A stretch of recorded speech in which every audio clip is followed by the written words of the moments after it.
Welcome back to the channel, everyone. It is a quiet, kind of stormy night out there, but we are wide awake and ready to dive deep into the absolute chaos currently unfolding in Port Charles. Grab a coffee or whatever keeps you going, because there is so much to unpack today and we are just gonna get right into it. Okay, so I have been thinking about this for hours, and my brain is just entirely fried from trying to process what just happened between Jack Brennan, Carly, and Valentine Cassadine. I cannot stop overthinking this entire triangle. Here is what is bugging me. Brennan finally found the undeniable proof that Carly has been hiding Valentine right there in her bedroom. In her house! The sheer audacity of Carly to pull this off for so long is one thing, but for Brennan to be the one to find the indisputable evidence? It is wild! But wait, I need to backtrack because the way this whole thing blew up is just... it is a lot. Basically, we all knew Brennan was connecting the dots. The timeline has been practically screaming at us that Brennan was on the verge of uncovering Carly and Valentine's vengeful takedown alliance. But the way it actually went down, I am still reeling. Actually, no. First I should mention the psychological state of Jack Brennan right now, because you cannot understand his reaction without looking at his baseline. Brennan is usually so calculated, right? He is the guy who uses a traffic cam video of a weeping Willow Kane from the night Drew was shot just to blackmail Nina Reeves into getting Valentine's location. He is cold. He is methodical. But with Carly? With Carly, it is completely different. The betrayal he feels is not just professional. It is deeply, deeply personal. He had real feelings for her, I think, or maybe it was just an ego thing. I don't know, actually. No, it has to be real feelings because otherwise he wouldn't have reacted with such explosive, unhinged rage. When he found that proof, whatever it was, maybe Valentine's watch on the nightstand or some WSB-level hidden camera footage, I am not 100% sure what the exact smoking gun was he just snapped. And that brings me to the argument. The confrontation. My god, the confrontation. I have watched this scene in my head 1,000 times and I am still trying to dissect the dialogue. Carly and Brennan were just screaming at each other, and Carly, well, you know Carly. She does not back down. She never backs down, even when she is dead to rights, guilty of harboring an international WSB fugitive.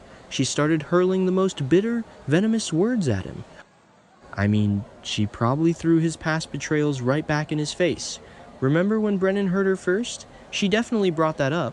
She basically emasculated him, told him he was nothing compared to Valentine, or something along those lines.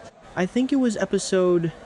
Wait, I don't know the episode number, but the tension has been building for weeks. Basically, she pushed every single button the man has, and then the slap. Jack Brennan actually slapped Carly. Okay, wait, let me just pause here because this is huge. This is not something that just happens on the show without massive, seismic repercussions. Brennan losing his physical control like that?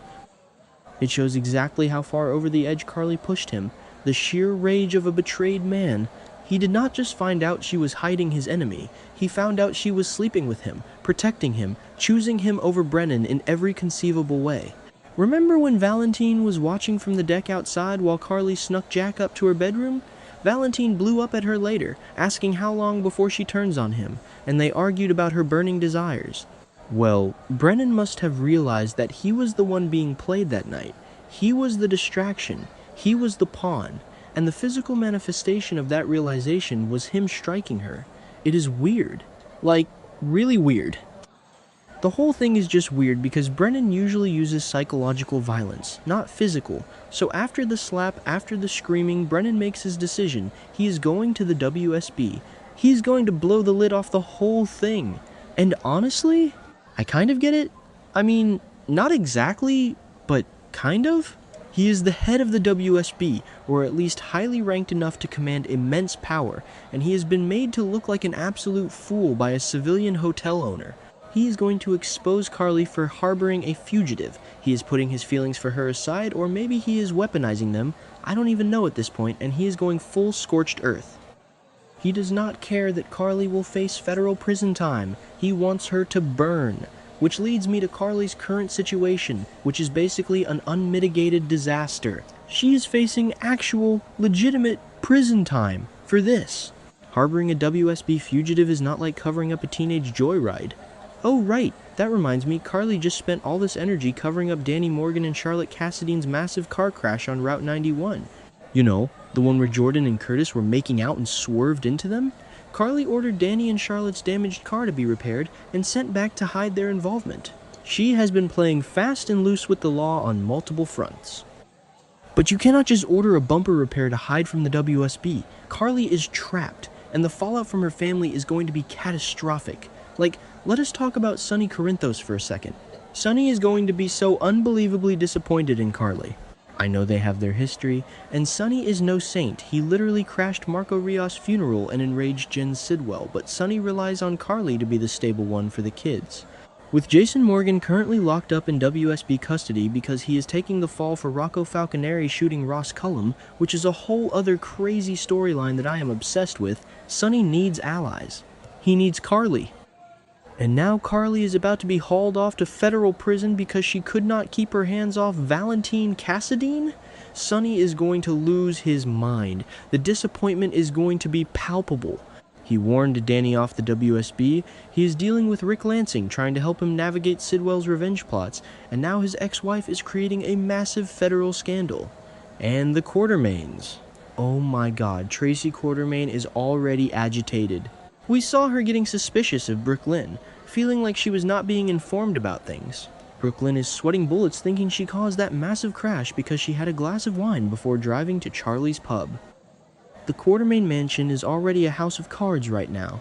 When they find out Carly has been hiding a Cassadine, the very man who has caused them so much grief over ELQ and deception and everything else, they are going to disown her.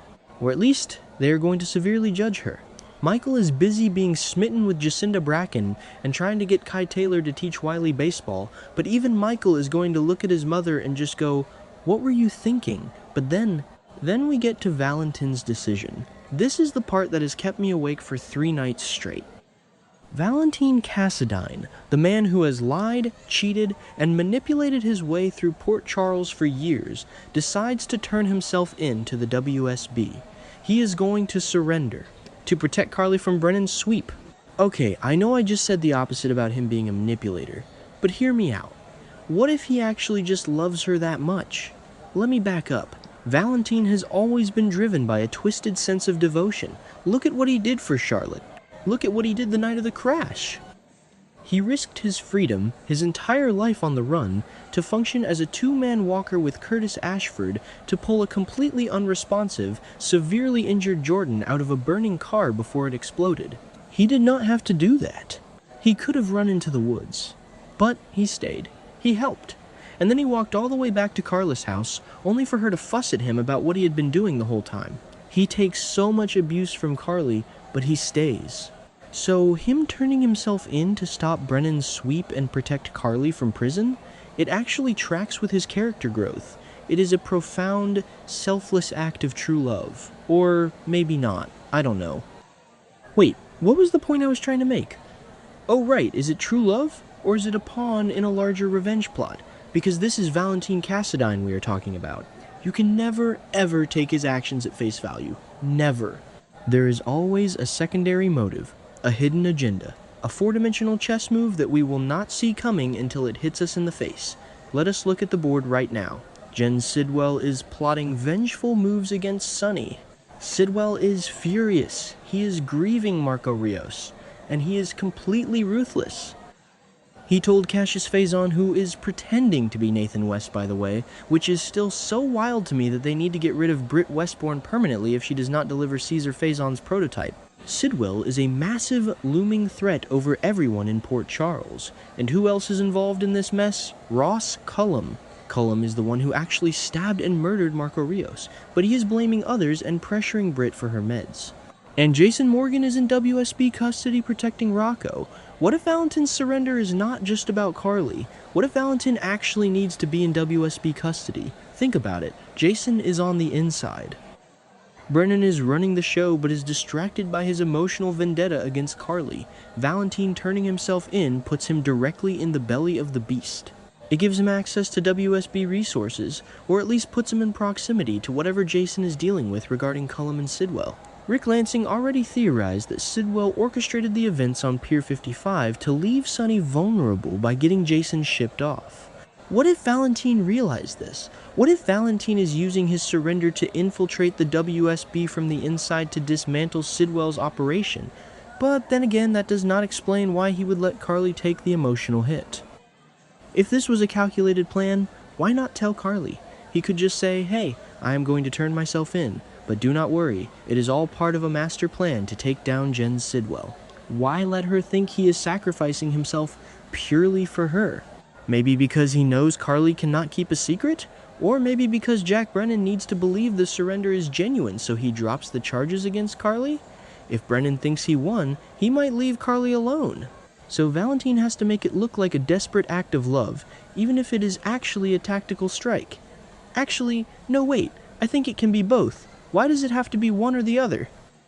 Valentine can genuinely love Carly enough to want to save her from federal prison, and he can be opportunistic enough to use his new captive status to plot against Sidwell. That is the essence of Valentine Cassadine. He weaponizes his own tragedies. When he saw Brennan slap Carly, assuming he was watching, or assuming Carly told him about it, Valentine probably realized that hiding was no longer an option. The walls were closing in. Brennan was going to tear Carly's life apart, send her to Steinmauer, alienate her from Sonny, and destroy her standing with the Quartermaines. Valentine could not let that happen to the woman he loves. But he also is not going to just sit in a cell and rot. It is just so interconnected. While all this is happening, you have Brooklyn sweating over a glass of wine, thinking she caused the crash that Valentine helped clean up. You have Trina getting distraught phone calls from Curtis. You have Willow Kane freaking out about her political future because Brennan threatened her with that traffic cam footage. Everything circles back to Brennan and his abuse of power. Brennan using the WSB to settle personal scores, whether it is blackmailing Nina with Willow's video or sweeping Carly's house to arrest Valentine, is exactly why someone like Valentine needs to take him down. Valentine's surrendering might be the only way to get close enough to the WSB's internal mechanisms to expose Brennan's corruption. And what is Carly going to do now? She is going to be completely, utterly devastated. She pushed Brennan too far, got slapped, and now the man she actually wanted is being taken away in handcuffs. The guilt is going to eat her alive. She is going to think it is all her fault, and honestly, it kind of is. If she had not snuck Jack up to her bedroom while Valentine was watching, maybe Brennan would not have gotten so obsessed with proving she was playing him. Carly's need to juggle these two incredibly dangerous men finally blew up in her face. It is like she never learns. She just keeps doubling down on these high-stakes relationships. It is fascinating to compare Valentine's sacrifice to Jason's sacrifice right now. Jason is in WSB custody to protect a teenager, Rocco Falconeri, who made a terrible mistake shooting Cullum.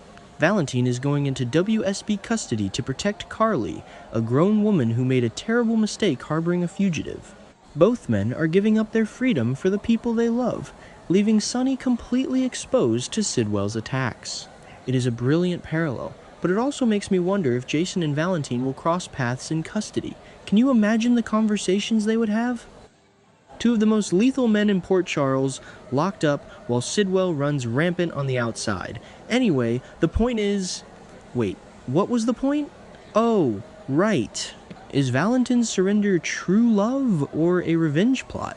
I am leaning towards 70% true love, 30% revenge plot. But knowing the writers, it might be the other way around. Or maybe Jen Sidwell will intercept the WSB transport and kidnap Valentine? Oh my god, what if that happens? I do not even know anymore. My brain is just moving faster than I can type. The whole thing is just weird. It is weird, it is messy, it is brilliant soap opera drama, and I am going to be awake until 4 in the morning trying to figure out if Valentine gave Carly a secret code before he surrendered. Probably does not matter, but I noticed he touched his watch right before he walked out the door in my head. Could be a signal, or maybe he just wanted to know the time. I need to go to sleep.